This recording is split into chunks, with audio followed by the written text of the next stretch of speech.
We're looking at right now a $1.75 trillion infrastructure bill that will be stretched over the next 10 years. But we also have Representative Jayapal out of the state of Washington that's going to give us some details in regards to what 5 things that they are adamant about that must stay in the infrastructure plan that may benefit you sooner than later. The first thing I want to ask you, Congresswoman Jayapal, is what the Speaker of the House, Nancy Pelosi, said in a letter to all of you, members of the House Democratic Caucus, last night. And the key paragraph, as I'm sure you're well aware, reads as follows. Talking about the Build Back Better agenda of the president's. Overwhelmingly, I quote the Speaker directly here, the guidance I am receiving from members is to do fewer things well so that we can still have a transformative impact on families in the workplace and responsibly address the climate crisis. A Build Back Better agenda for jobs and the planet for the children. Is that what you believe the overwhelming guidance is for the Speaker, to do fewer things well, which means, if I understand the Speaker correctly, less money spent and fewer items under that spending umbrella to do them for a shorter period of time?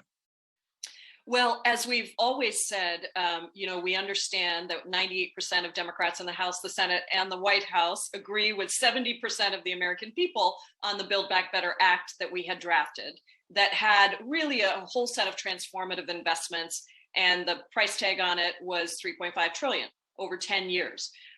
We now understand that there are 2 Democrats in the Senate who are not yet on board with that, and so we have to negotiate. I mean, there's no way around it, because we need every single Democrat in the Senate and in the House to pass this thing.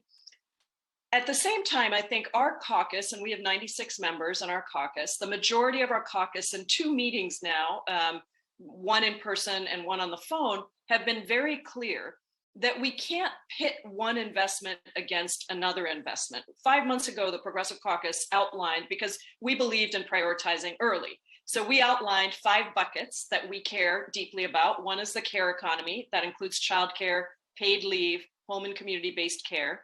That includes health care, really expanding Medicare benefits for seniors so that they get dental, vision, and hearing, and negotiating the price of prescription drugs, something that the vast majority of Americans know that we must do. The third is around climate action, really taking bold climate action to reduce carbon emissions. That is critically important, again, for everybody. The fourth was around immigration, making sure we lift up the immigrant workers that we've been calling essential. We need to make sure that they really are essential, and we need to help them contribute to our economy as they have been doing. And the final one is around housing, making sure that we are housing the unhoused across the country. So we already narrowed, and what we have said consistently is that those 5 priorities still need to be in any final bill, but we will accept that for some of them, we need to shorten the time. So that is still our position. And, and I believe that is, we've communicated that to the White House. We have communicated that to the Speaker. We will again. And I think that's going to be ultimately what we need to do if we're going to keep everybody on the table. Now, they realize when it comes to these negotiations with Senators Joe Manchin and Kyrsten Sinema, it is a uphill battle, and they're losing, going down from the $3.5 trillion all the way to $1.75 where it is right now.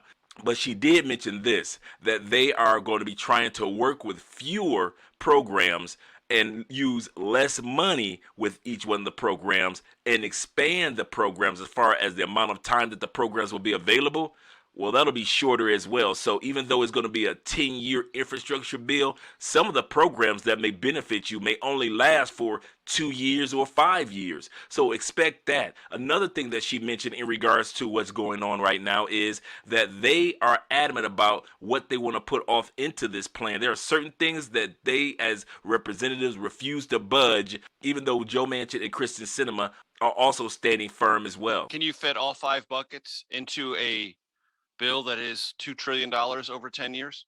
Well, we don't know what the final number is. And I keep saying to people, I know everybody wants to focus on the number, but it depends on how what programs are in there and how it's structured. And so we do believe that you can significantly cut down on the price tag by funding some of these programs for a shorter period of time. Make sure that the benefits are universal and accrue to people immediately, not in 3 years or 5 years, but something that people can tangibly feel right away.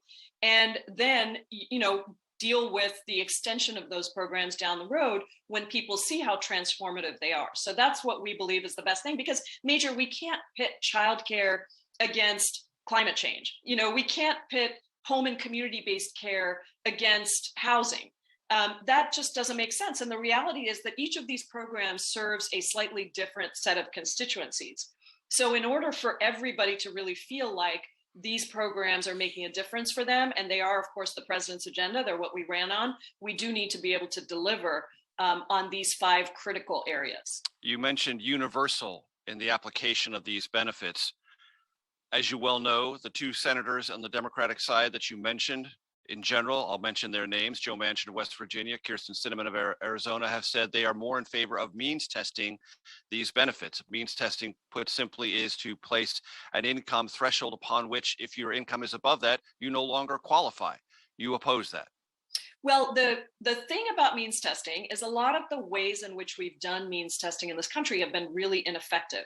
There are simple, not complicated, but simple ways to ensure that the richest people do not get the benefits. I'll give you an example. We did this with the ACA subsidies, where we said in the American Rescue Plan, where we said that no one is going to pay more than 8% of their income on healthcare. And in this situation, we're saying the same thing with childcare. It is a form of means testing, but it is extremely simple, and it adjusts for higher cost of living areas, where 2 school teachers, for example, who are earning $68,000 aren't cut off by some random number. And that is to say, no family is going to pay more than 7% of their income on childcare. If you're very wealthy, 7% of your income is not going to qualify you for subsidies. So you will get means tested out, but it's simple, it's universal, and it adjusts for the ways in which costs differ, whether you're in, Georgia, Florida, Texas, or Washington State. Is that something you expect those 2 senators to embrace?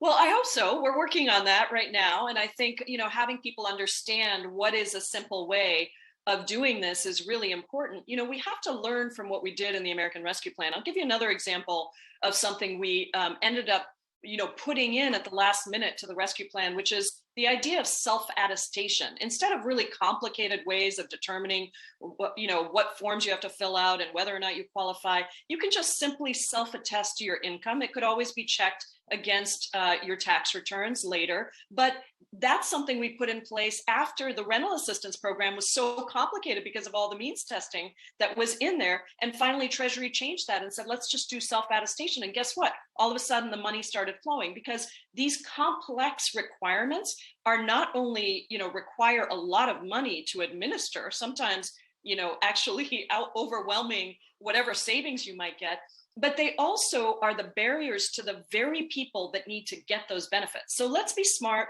Let's learn from what we did in the ARP, and let's make sure that these are universally acceptable and that as many people as possible get it that need it. Now let's take a moment to recap what she just stated in regards to the 5 areas that they said that they definitely want to be off in the plan. The first one is, she mentioned, care economy. That means child care. That means the child tax credit programs and the monies that go out. Remember that it went down from being added all the way up to 2025 to where they're going to add an extra year for the child tax credit, which is good money for each child, $250 to $300 a month, still going out for an extra year. So that's a good thing. Also, when it comes to paid medical leave, they wanted to be 12 weeks. Now it's all the way down to 4 weeks. The second area that they mentioned is health care. When it comes to seniors, that means your prescription drug prices. They wanted to negotiate that down, as well as expand Medicare with hearing,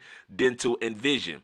Well, the only thing that it looks like going to expand is just giving you an $800 voucher for dental. But it doesn't look like anytime too soon that they're going to be working on the vision or working on the hearing portion of expanding Medicare. The third area that they mentioned is this: climate change. We all know that President Biden will be heading out tomorrow or the day after to go to one of the climate change summits. And there is no way that he'd be able to stand on the world stage and say that America supports climate change, And yet in our infrastructure bill, we have nothing in it to assist with climate change. So they definitely want to have something in there to help out, even though Joe Manchin has already stated that he does not support climate change and clean energy being used in the United States, because we all know that he's invested in the coal industry.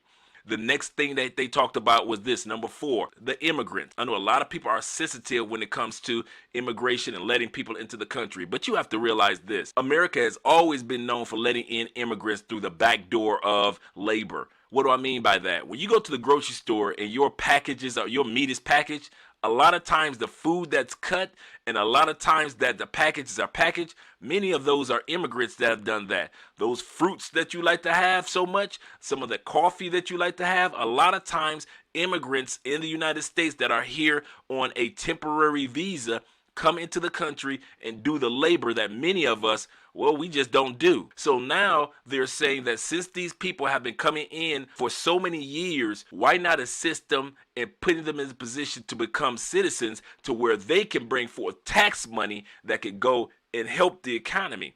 So instead of just coming in and taking money from the United States, they'll be able to be taxed just like other citizens. The last thing that they talked about, or the last area that she talked about, is this: housing the homeless in this country right now that have been evicted because of what's happened during the pandemic. So at the end of the day, they definitely need to do something about this and have some programs that will assist housing individuals that are homeless. It is not their fault that the companies that they work for told them to step back because of what was taking place in 2020. And now a lot of people couldn't get back on their feet in time enough, and now they've lost their homes. So it's good that Representative Jayapal mentioned that these are the 5 areas that they are adamant about having in the infrastructure stimulus bill.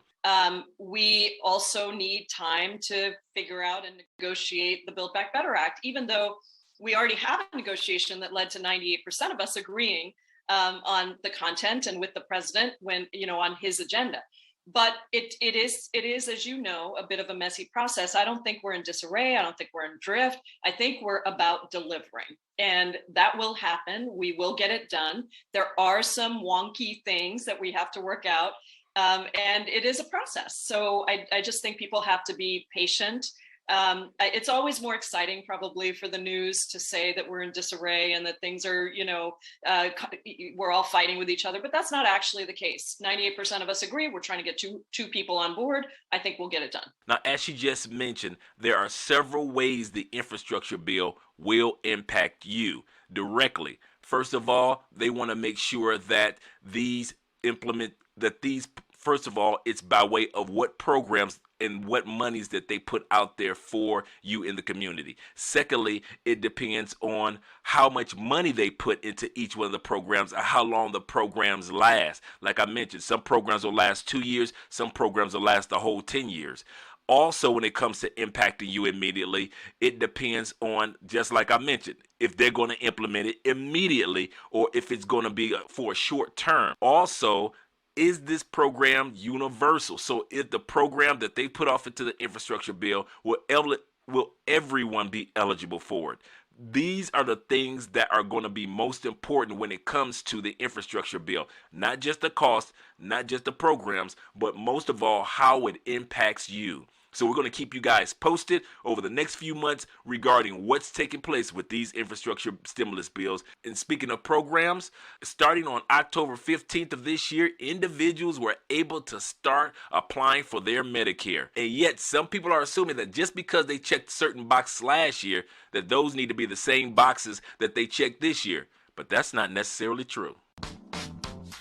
Well, the annual fall enrollment period for Medicare is officially underway. Personal finance editor Jana Herron joining us here with a checklist on what seniors should consider to help manage costs. Jana. Yes, and you would be surprised because the majority of seniors don't even compare their plan options during open enrollment season. Nearly half haven't visited the Medicare website for more information, and another half have not called the Medicare helpline. So you have a lot of seniors who are going in and they're really just checking off what they did last year. But why do you want to compare? First of all, you have 2 big options here. You can do the traditional Medicare, which is Part A, Part B, plus Medicare Part D that covers prescription drugs, or you can look at the various Medicare Advantage plans. And those are Medicare approved, but they are administered by private insurers. And there's so many options out there. So you might need some help. There's some online platforms that can help you compare, including Medicare.gov. Now, why would you want to change your plan? If you're happy with your plan, why get something different? Well, there are a few things that might be happening in your life that might make you want to at least look around. So if you have a big change to your financial situation, maybe you're on a tighter budget than you were last year. Maybe you're not. You might want to go and look and see what kind of plans are available that are in your price range, that fit your budget so that you can live out those retirement years the way you want to. Now, if you are on different medication or drugs than you were last year, you want to make sure that your plan covers those prescriptions at a price point that works for your budget. And it can vary widely. So you might be paying $10 for this medicine, on one plan, but then pay $100 on a different plan. So that's something you want to look into. The last is, say you have a new diagnosis that requires you to see a specialist, and you might be seeing that specialist a lot in the next year. You want to make sure that your plan covers that particular specialist, that they're in network, or that they take Medicare if you're on original Medicare. Otherwise, you could be paying a lot of money out of pocket. So those are some of the big reasons why you really want to look into your options out there and make sure you make an option, you make a choice that reflects your budget and reflects your health reality. Yeah, let's just say people make a choice there that they're not happy with, though. They might want to undo it. I mean, how locked into it are they if it doesn't go well this time around? Right. So the enrollment period right now runs from October 15th, it's already started, through December 7th. Say you make a choice, December 7th rolls around, and you're like, wait a minute, maybe I want to do something different. If you're unhappy with your selection, there's a way out. There's another open election period that happens in January until the end of March. So you're not locked in. You do have a chance to make an adjustment if you think that, oh, maybe that was the wrong choice the first time around. Now remember, the enrollment time period is from October 15th all the way until December 7th. And yes, as they mentioned before, there is time period even through January in which you'll be able to make changes if you've changed your mind when it comes to certain things in your plan. So don't feel like you're locked in once you make certain decisions during the next few weeks or the next few months. You can make some changes all the way throughout the month of January. Now, also remember, the second thing that they mentioned is research. Make sure you research and know what plan works best for you this year compared to last year. Like she mentioned before, you may be able to afford a little bit more, or you may not be able to afford the program that you had last year. So make sure you do your homework. And lastly, ask for help. They do have hotlines that you can call and get information and ask questions before you put together your Medicare plan. So I hope that information was helpful. My name is Andre of Mostly Money, and I'm here to give you all facts. No fake, no phony, and no fluffed up information when it comes to what's going on in politics today. And if you're interested in getting this information on a daily basis, well, you've made it to the right channel. All you need to do for yourself is that one thing: subscribe. Click that notification bell so you get the latest and greatest information coming from Mostly Money. I'm still going to always be here for you and your loved ones.